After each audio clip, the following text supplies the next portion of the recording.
Sydney McLaughlin-Levrone is one of the greatest track and field athletes of this generation.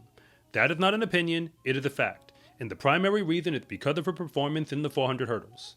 But although she has all the Olympic gold medals, world championship medals, and world records to go with it, that is not what I'm here to talk about, because the 400 has been her chosen event to focus on throughout the 2025 season, with the world championships coming incredibly soon, might I add.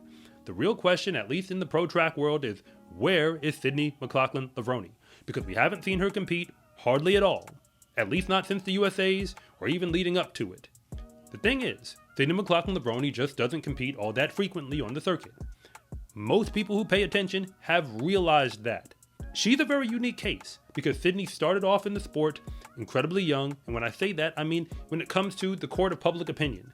Like when you show up to the Olympics and you're 16 years old, and then go back to high school, you have been in the sport for a while. She's still in her mid-20s and has multiple Olympic gold medals in an event where nobody else actually has that, and has broken her own world record at least 5 times by now. And when it comes to the 400, if she can win the gold medal at the World Championships, I believe that is the last thing she would need to do to kind of like put a cap on what I believe is, one of the Mount Rushmore careers in track and field. I mean, she might keep running, and we might see her in LA 2028, and there might be a whole lot more that she does. But when it comes to the 400 and her not running all that many races this year, the real question is why. And although nobody really knows the true answer to that except her and her team, I have my speculations. And I went back and looked at every result that she's ran this year in the 400 hurdles and the 400, and then went back into 2024 specifically. And she did run the 400 during that season. She actually ran 48.7 seconds the first time she ran it open during the season. I wanted to understand a little bit more about what her history has been competitively, because that to me gives a real lens as to why she might not be coming out all over the circuit to compete if the World Championship gold is her actual priority. So, look at it all this way. In 2025, Sydney McLaughlin-Levrone started off her season competitively in Grand Slam track. She ran at 3 of their slams, the 3 that they actually had, and the last one she ran the 100 hurdles and the open one. Those are the only times where she didn't cross the line in front in a race that she's run this season. So let's just get that out of the way. If you look at the 400 hurdles, I mean, hey, she didn't focus on that event going towards the Worlds, but the 2 times that she ran it, she still beat the field by about 2 full seconds both times she ran.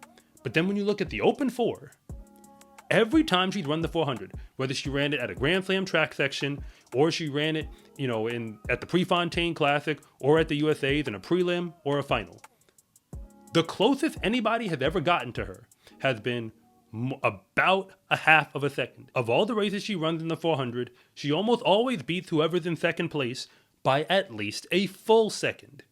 And the way that her race model goes, by the time she gets to 300 meters, she is way out in front. Everybody else is playing catch up.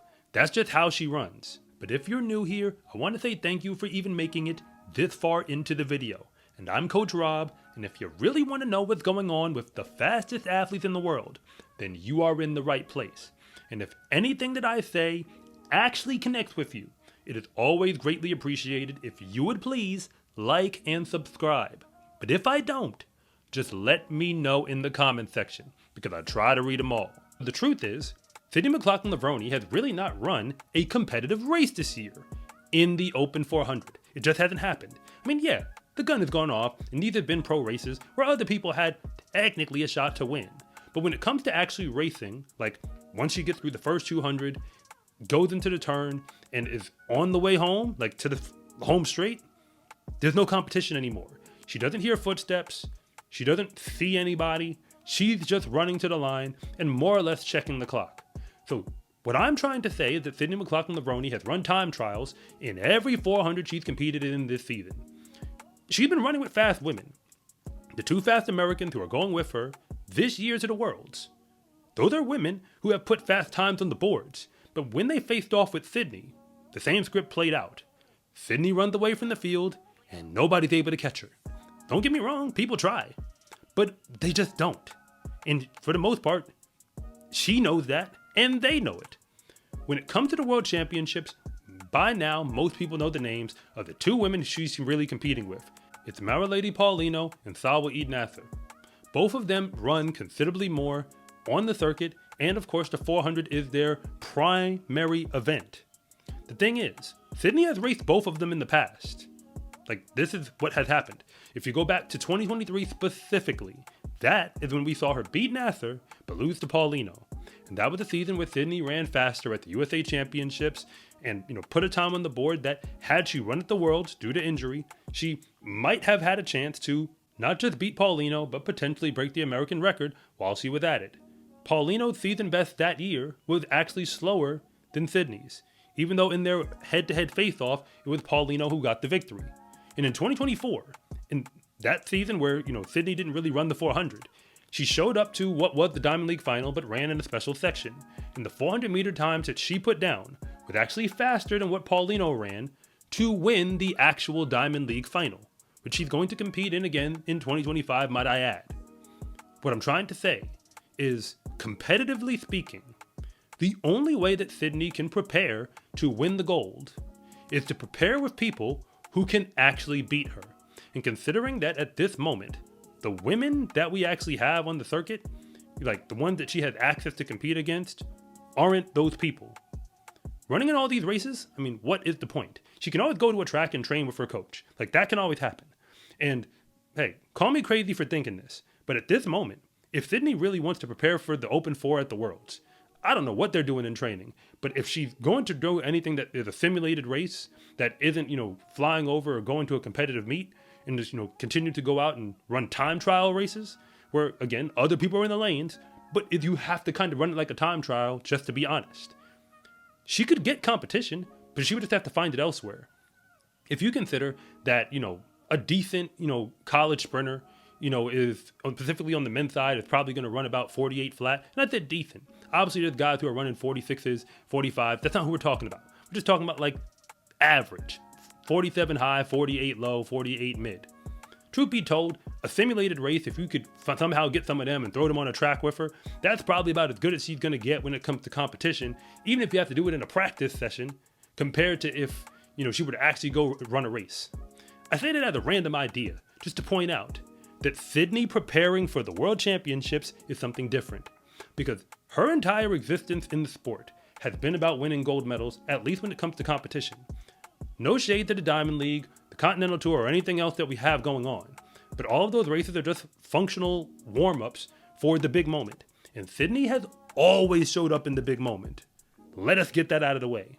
There's never been an Olympics or a World Championship since she was 16 where she didn't give us what she has. And for that reason, she has a whole bunch of gold medals to her name. And when people win medals in races that she's not in, yes, the medals count, but you can't forget the fact that Sydney was not there to reshuffle the deck. She's beating Fields by a half second for whoever's behind her. When it comes to whoever is in second place, she normally gets them by a full second in the Open 4. In the 400 hurdles, she's getting people by 2 seconds. Like, this is what it is. The races are not really competitive. She has competition. There are women who can race against her. But the list of women who can actually do it is so incredibly short that if you can't put any of them on the starting line for the race that she's about to go into, once again, there's really no point in it. She could have run in the Diamond League final if she had run in a Diamond League section prior this year. But when she ran at Prefontaine in America, that was actually not a Diamond League section, even though it was technically a Diamond League meet. So for that reason, she wasn't eligible to run in the Diamond League final. Had she flown over to Zurich and did some version of what she did last year for the Diamond League final, she would have to run in a special section again, which would be another time trial, which I've already established you could just do that in practice if that's all that we were going to do. You might even be able to do it at a higher quality clip because you could put whoever you wanted in the lanes, even if you had to find men to run with her. All of that is why I believe we haven't really seen Sydney yet. Because generally speaking, Sydney goes into the lab, she puts in the work, and when it's time to perform, she goes out and does it. She's going to have multiple rounds at the World Championships to figure it all out. And there's no reason to believe that any of those rounds are going to be anything other than a practice. So she can figure out the race model and get herself prepared for the big moment. But what I am waiting for, along with the rest of the world, is the World Championship final. because at 300 meters, Sydney McLaughlin-Levrone is going to be putting in work. I imagine Salwa Eid Nather is going to be more or less right there. And Paulino is going to be stalking both of them. And the only question is, will Sydney McLaughlin-Levrone be able to hold them off and outlast Salwa Eid Nather? If she does, she will not only have a gold medal, but she will have officially changed the game in the sport of track and field. She's already rewritten the book in the 400 hurdles. But if she can do this in the flat 4, we won't have to debate anymore.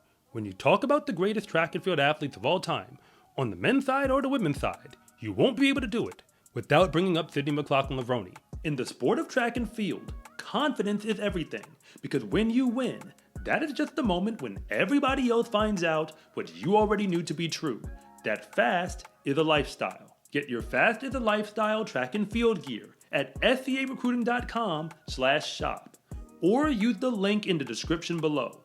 It's a huge support to me and this channel, so I can continue to make you more content like this. And remember, it is always greatly appreciated if you would please like and subscribe.